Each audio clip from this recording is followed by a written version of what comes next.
Bien, muy buenas tardes a todo el público que ya está conectándose a la transmisión en vivo en este segmento de emisión en vivo para Habla con tu médico.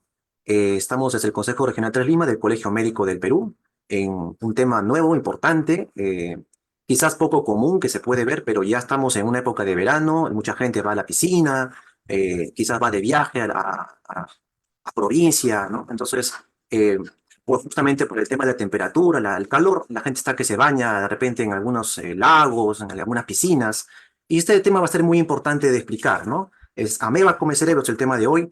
Nos acompaña la invitada especial, la doctora Dalila Martínez Medina. Ella es médico infectóloga, internista del Hospital Cayetano Heredia, a quien damos la bienvenida a la transmisión. Bienvenida, doctora. Muchas gracias por participar. Muy buenas tardes a todos y muchas gracias por la invitación. Bien, y recordamos al público que pueden dejar sus comentarios, sus preguntas para que puedan ser respondidas por nuestra invitada especial. Bien, doctora, para entrar dentro de este tema, ¿no? De la ameba comecerebros que se le suele conocer de forma coloquial con ese nombre, ¿cuál sería el nombre técnico para empezar y de qué trata este tipo de infección? Muy bien.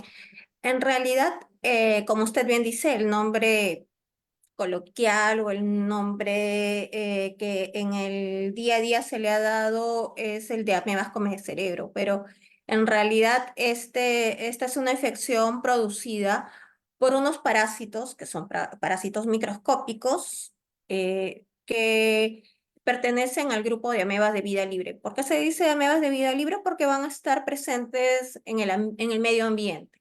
En realidad lo tenemos presente prácticamente en todas partes, sino que tiene dos estadios. Un estadio en el cual sí va a infectar y va a producir enfermedad y que es cuando tiene todas las condiciones para multiplicarse y para infectar. Y un estadio no infectante o durmiente en el cual solamente está como hibernando en el medio ambiente, ¿no? Lo que produce estos parásitos es una infección que va a ingresar a nuestro organismo al estar en contacto principalmente con fuentes de agua contaminada, pero no solamente fuentes de agua contaminada, porque tenemos varios tipos de amebas de vida libre. Las que han sido reconocidas que son patógenas para el hombre son principalmente tres. Hay otras más que se han descrito algunos casos, pero principalmente tres son las que producen enfermedad en el humano. Solo una de ellas es la que corresponde a la típica ameba come cerebro, que es Naegleria fowleri, que es la que produce una enfermedad sumamente rápida que se parece bastante a una meningitis o meningoencefalitis aguda, ¿no? Y esta es la que en una semana progresa rápidamente e inclusive puede ser fatal hacia el completar la semana. Es decir, en muy pocos días su progresión es sumamente rápida y puede producir la muerte. En el caso de las otras especies, van a producir una enfermedad que va a tomar mucho más tiempo, que va a tomar semanas o meses hasta que empiezan a desarrollar síntomas los pacientes. Y estos síntomas pueden ser desde dolor de cabeza, puede ser que empiezan a convulsionar. En la mayoría de los pacientes que vemos en Latinoamérica o en los países latinoamericanos, van a tener una lesión cutánea que se parece a veces a una micosis o algunas infecciones que vamos a ver como la UTA que se ve en otras regiones del país, es decir, que puede confundirse con otras entidades, pero que después empiezan a desarrollar problemas neurológicos. Y esto, como les mencioné, suele llevar semanas a meses. Y en este tiempo generalmente los pacientes son tratados para otras condiciones porque estas enfermedades son sumamente raras. Como usted bien ha mencionado, la temperatura es un factor que les da un ambiente favorable para su multiplicación, pero no solamente es la temperatura. Por ejemplo, a la hora de ponerse en contacto con fuentes de agua dulce, como típicamente las fuentes que tenemos son o las piscinas, o las acequias, los ríos, las aguas termales. El problema no es ingresar a las aguas termales, el problema es que muchas veces, o a estas piscinas, sino que muchas veces hay una sobredemanda y hay un ingreso masivo a estas fuentes y en un mal estado de higiene y no hay una buena conservación que va a hacer que estas aguas se contaminen, ¿no? Lo mismo va a suceder a nivel de las piscinas.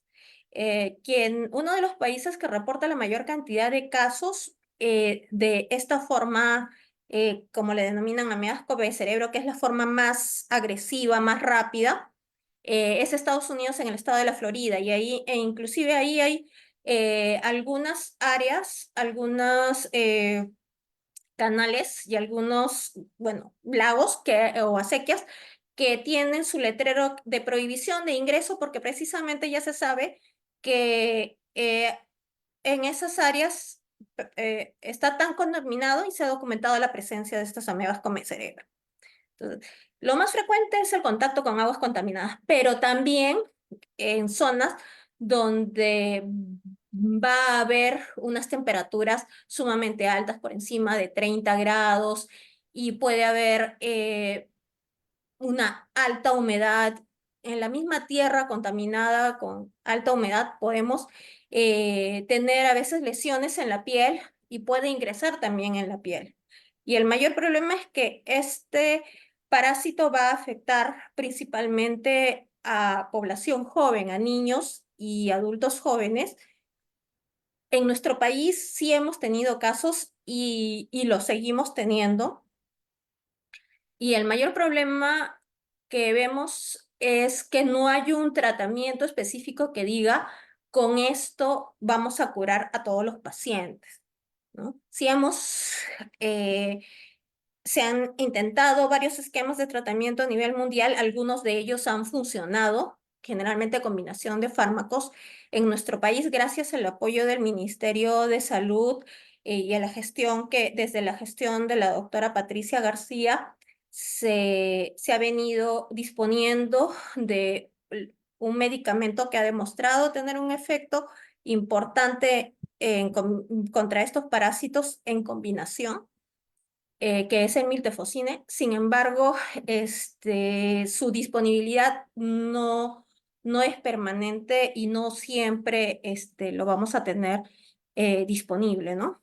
Entonces, en realidad son muy pocos casos a nivel mundial que se reportan comparado con otras infecciones que también se van a ver al exponerse a aguas contaminadas.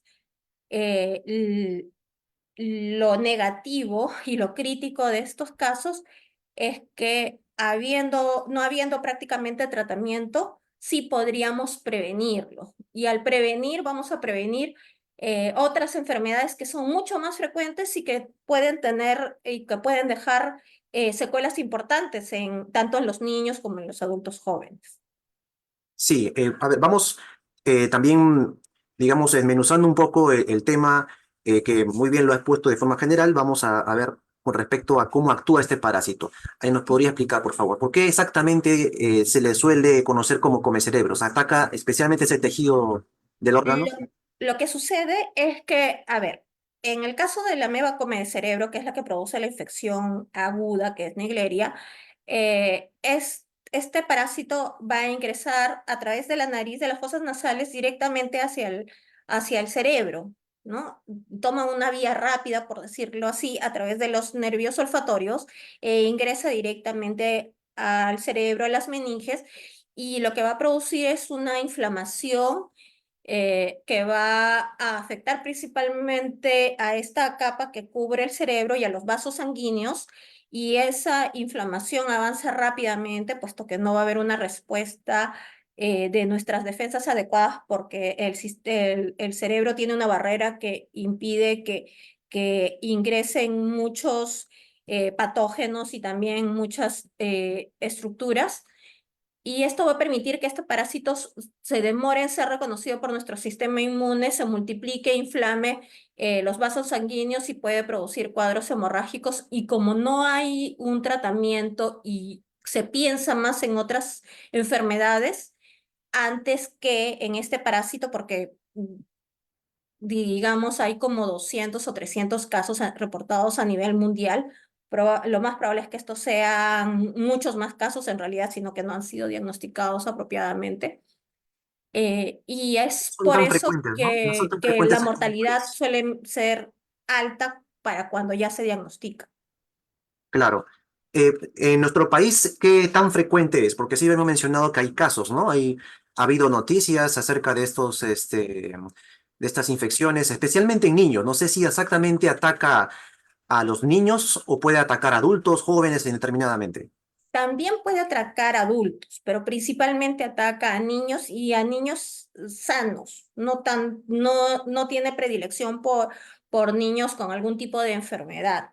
Niños y adultos jóvenes, se dice. Han habido casos, sí, que se han documentado. Hay otros en los cuales se ha sospechado. La mayoría no son este tipo de amebas come cerebro, que son los que progresan rápidamente, ¿no? Eh, También tenemos que tomar en cuenta, al ser una enfermedad rara, eh, uno, que no se sospecha, y segundo, que tampoco tenemos disponible todas las técnicas para hacer un diagnóstico oportuno, y también no muchos de nuestros especialistas en el laboratorio tienen la expertise suficiente como para hacer el diagnóstico, ¿no? Y muchas veces se puede confundir con otras estructuras que van a estar a nivel del líquido cefalorraquídeo, que es el que nos va a dar las características clínicas de inflamación, ¿no? Entonces, Los, si hemos tenido una cifra exacta, no le puedo decir, porque, como le digo, hay muchos casos que no se han diagnosticado apropiadamente, que se han sospechado, que no se ha llegado a visualizar el parásito, y en los casos que sí se ha llegado a sospechar y a visualizar el parásito, que han sido muy contados, han habido casos en los cuales sí se ha podido iniciar una combinación de tratamientos tomando en cuenta los fármacos que se han utilizado en casos anteriores y basados en tanto en nuestra experiencia como en la farmacología que se viene describiendo en la literatura, y hemos podido recuperarlos. en el Hospital Cayetano Heredia, justamente, ¿cuál fue el último caso que han tenido con respecto a este tema o no lo han reportado aún? Lo que sucede es que estos casos se vienen trabajando en el Hospital Cayetano Heredia, inclusive desde antes de haber sido reconocidos como una nueva entidad, de la época en la que el director, de director se encontraba el doctor Eduardo Gotuso, el director del Instituto de Medicina Tropical Alexander von Humboldt y jefe del Departamento de Enfermedades Infecciosas y Tropicales. Cuando yo hago la especialidad es que empezamos a utilizar esta nueva combinación de medicamentos, y es que empezamos a tener pacientes que se recuperan, pero desde esa época hasta ahora, la mayoría de los pacientes que vemos acá en el hospital van a ser pacientes que tienen la forma, por decirlo así, crónica o subaguda, que demora meses y que como que tienen una lesión previa cutánea que nos permite sospechar con anticipación. Nosotros todo este tiempo hemos llevado a cabo capacitación y hemos ido sensibilizando a nuestros colegas de diferentes instituciones y los apoyamos para el tratamiento y el diagnóstico de estos casos. Y en el último año, la mayoría de los casos que hemos visto ha sido a nivel de otros hospitales. Estamos trabajando con hospitales de salud, tanto el Hospital Sabogal como el Hospital Almenara, en donde también el Hospital Rebagliati, en donde tenemos colegas que poco a poco han ido aprendiendo junto a nosotros ante la sospecha de estos cuadros, y que hemos confirmado la presencia de estos parásitos con la ayuda de nuestros laboratorios y se ha coordinado el tratamiento. Al momento tenemos, en este momento, dos pacientes, uno pediátrico y uno adulto, que están en tratamiento para esta entidad y una paciente pediátrica que acaba de terminar. Eso actualmente, ¿no? Pero a lo largo del año sí hemos tenido más pacientes. En total, en el año 2023 estamos hablando de un aproximado, si no me equivoco, de 10 pacientes, más o menos 2 o 3. Muy bien, doctora. Y vamos a la parte operativa, cómo acciona la ameba, ¿no? ¿Por qué exactamente entra por la nariz? Creo que es importante informar al público eso, ¿no? Porque se puede infectar uno por la boca, por ejemplo, por tomar agua infectada, contaminada, o es que No. tiene un conducto especial esta ameba para ingresar al organismo. No, lo que sucede es que nuestro organismo tiene muchas barreras que nos van a proteger, muchos mecanismos protectores contra diferentes agentes que están presentes en el medio ambiente. Estas amebas de vida libre no son las únicas, convivimos con bacterias, con hongos, etcétera, pero nuestra piel, que es el órgano más extenso, nos va a proteger principalmente de la mayoría de estas. Las mucosas como las conjuntivas, la mucosa nasal, la mucosa oral, es mucho más lábil, pero cuando ingerimos alimentos o cuando ingerimos sustancias, tenemos el ácido que tenemos a nivel del estómago, que también va a ser una medida de defensa en contra de estos agentes. En el caso de las amebas, como le decía, esta ameba come cerebro, que es la que es mucho más agresiva y progresa rápidamente, esta ingresa a través de la mucosa nasal y directamente cuando uno se sumerge, cuando la persona se sumerge, va a permitir que esta agua contaminada se ponga en contacto con la mucosa nasal, y hay una área que está muy cerca al cerebro que viene a ser el bulbo olfatorio, que es donde están las terminaciones nerviosas que nos permiten identificar los olores, y entonces a este nivel va a poder aprovechar este parásito si está en su forma infectante, en su forma activa, con todas las facilidades y con todas las condiciones propicias para infectar, y en grandes cantidades va a poder atravesar y producir enfermedad. Sin embargo, si tenemos, por ejemplo, en una piscina que está con un buen estado de cloración, que se recambia eh, eh, periódicamente el agua, que va a tener buenos controles sanitarios, la cantidad que puede haber de estos parásitos va a ser mínima y probablemente va a estar en la forma durmiente. Sin embargo, si es que no se tiene estos controles de calidad o se tienen controles de calidad estándar, pero por la época de verano, en lugar de tener un aforo normal de 20, 30 personas, van y están en simultáneo 50, 70 personas, como muchas veces sucede, obviamente cualquier control de calidad va a ser sobrepasado. Y ahí sí vamos a darle todas las condiciones a estos parásitos para que puedan volverse infectantes, ¿no? Entonces, ahora también hay otras prácticas que algunas personas, sobre todo por cuestiones religiosas, estamos hablando de la religión musulmana, hay algunos que van a tener como parte de su religión irrigaciones nasales, y muchas veces van a utilizar agua contaminada o agua que no esté bien tratada. Por ejemplo, el agua del caño sabemos de que no es apta para el consumo, que tiene que ser para el consumo directo, que tiene que ser previamente hervida, pero si utilizamos esa agua para hacer las irrigaciones, obviamente vamos a predisponer primero a que desarrollen problemas de sinusitis, y de paso le vamos a dar las condiciones para que con esa fuerza ingresen estos parásitos, y ya se han descrito en otras partes del mundo que sí, estas personas tienen mayor riesgo.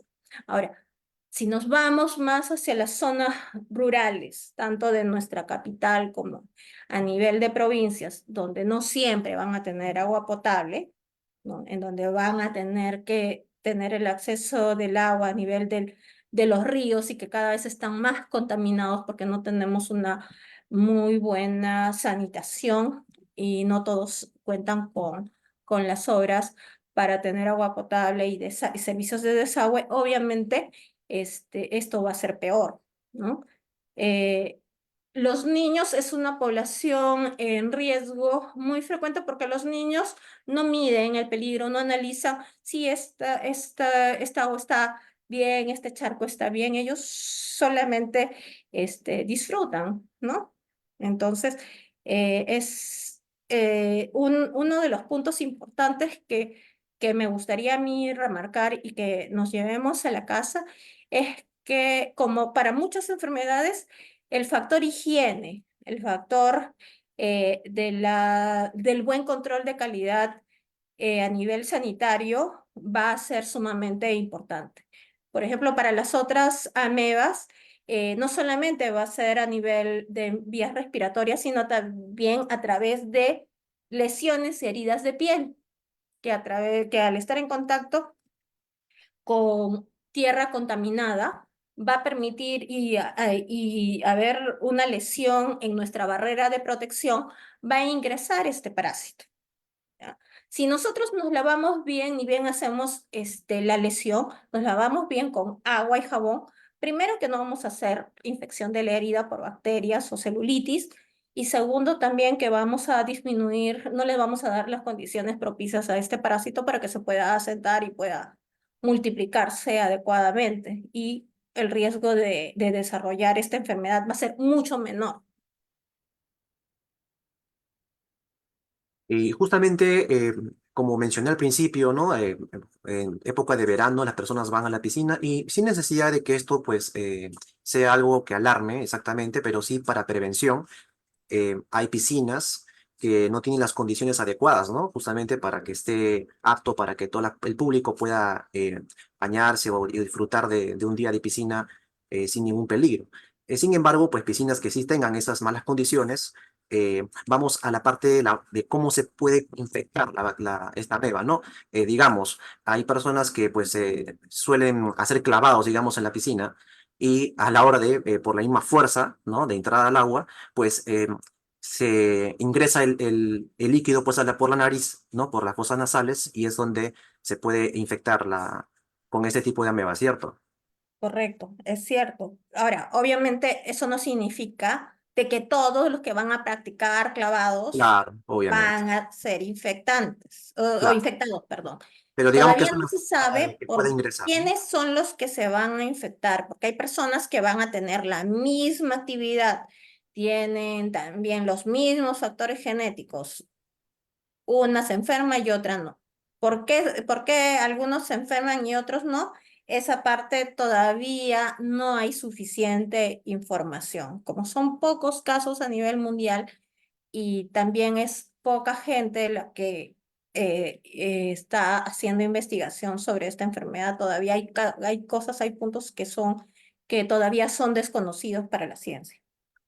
Mi doctora, y con respecto a los síntomas, ¿cuáles son los síntomas iniciales de esta, digamos, que pueden dar sospecha de que tengo una infección por ese tipo de ameba? En realidad, los síntomas son muy similares a otras infecciones. Por ejemplo, en el caso de las infecciones agudas por la típica ameba come cerebros, son muy similares a las de una meningitis, cefalea, es decir, dolor de cabeza, fiebre, que algunos pueden inicialmente confundirlo con problemas respiratorios altos, con sinusitis, pero cuando ya es evaluado por un médico, puede encontrar ya algunos signos clínicos de meningoencefalitis, que empiezan a tener cuadros de confusión, hay signos meningios, que esto es para el personal de salud, que sí los puede identificar.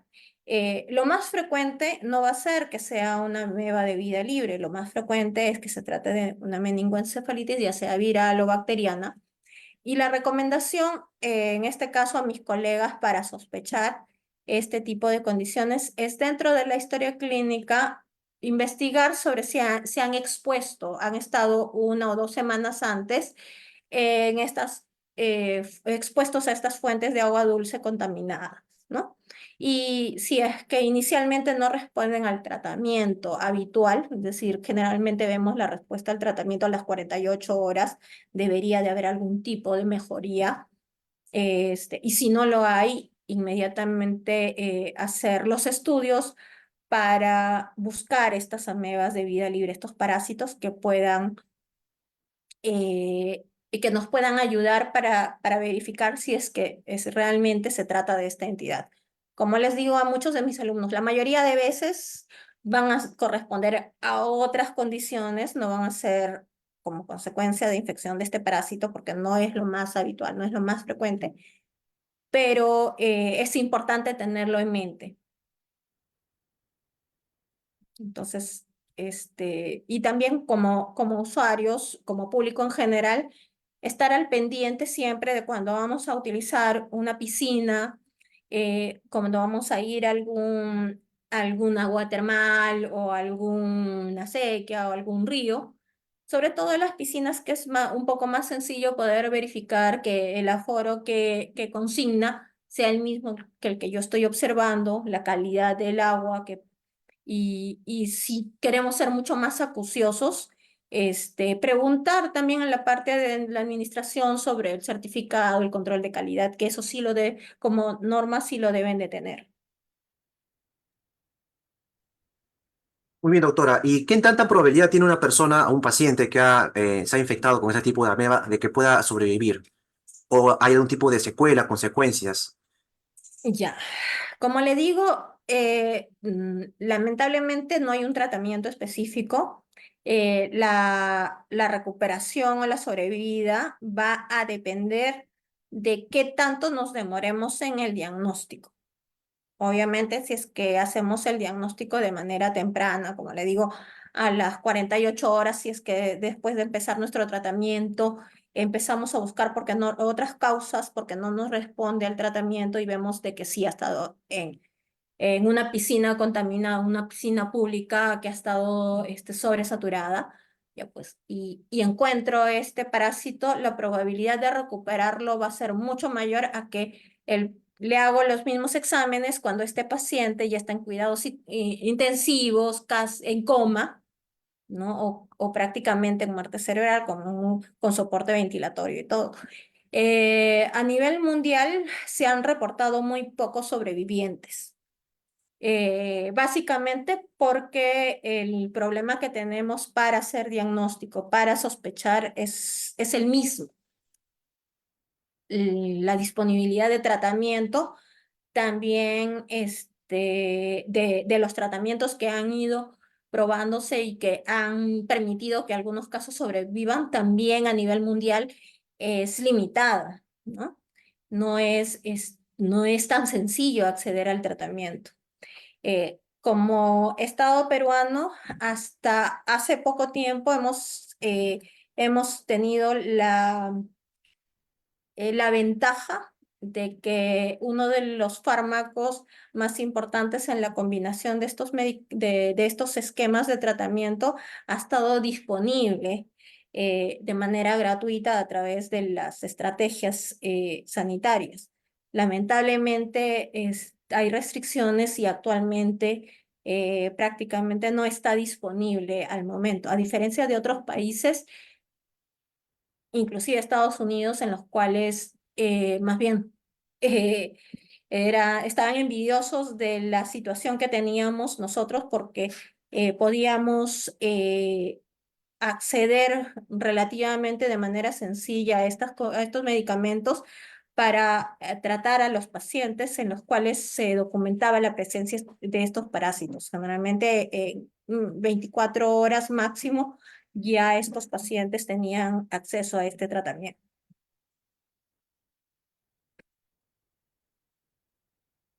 Al menos de los que hemos podido tratar, hemos logrado en los últimos años, ya con esta combinación de tratamientos, una recuperación del 60-70% de casos, lo cual no es lo que se describe en la literatura, porque en la mayoría de lugares del mundo se describe que alrededor del 95-99% de pacientes fallecen.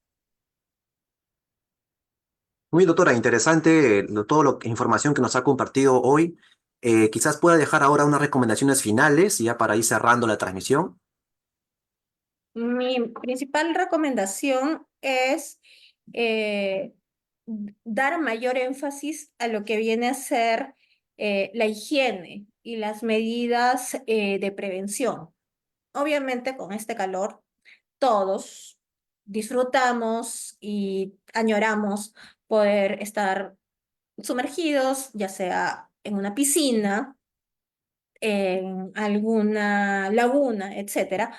Pero hay que ser un poco conscientes en que si vamos a algún lugar rural, verificar las condiciones. Muchas veces a simple vista vemos que las condiciones del lugar no son las adecuadas. Si vamos a ir a tomar los servicios de alguna piscina, también ser responsables y desde pedir la certificación hasta también ser responsables a la hora de hacer uso de las piscinas, de no utilizarlos como una tina gigante, en donde vamos además, estando sudados o después de haber hecho algún tipo de trabajo, ingresar sin el aseo previo, porque la medida adecuada es asearse antes de ingresar a una piscina precisamente para evitar contaminarla.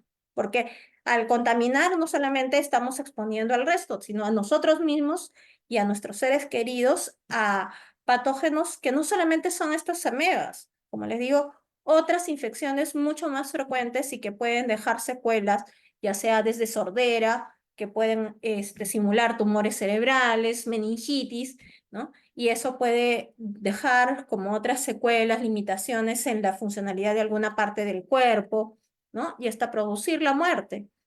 Nada más de que es mucho más escandaloso escuchar sobre esta cosa rara, amebas come cerebro, pero en realidad son prácticas de higiene habituales que tenemos que tener. Y esa sería mi recomendación, ¿no? Siempre tratar de promover la higiene y guardar todos los cuidados para prevenir todas las infecciones, ¿no? Bien, doctora, muchísimas gracias por participar con nosotros y por su valioso aporte en esta transmisión, que bueno, esperamos que podamos contar con usted para otra próxima oportunidad. Muchas gracias por la invitación y por supuesto, ¿no? Y Bien, espero que haya doctora. sido de utilidad para nuestros oyentes. Así es, doctora. Definitivamente así lo es. Son importantes recomendaciones para justamente esta época de verano.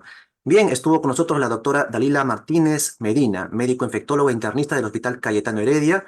Ya hemos finalizado la transmisión. Invitamos, como siempre, a todo el público que nos siga en nuestras redes sociales. Estamos en YouTube, en Instagram, en Facebook, en Twitter, en TikTok, ¿no? Pueden seguirnos en todas nuestras redes. Siempre realizamos diferentes segmentos de diferentes temas de salud. Bien, doctora, muchísimas gracias y con nosotros será hasta una próxima emisión de Habla con tu médico. Muchas gracias. Gracias, hasta luego.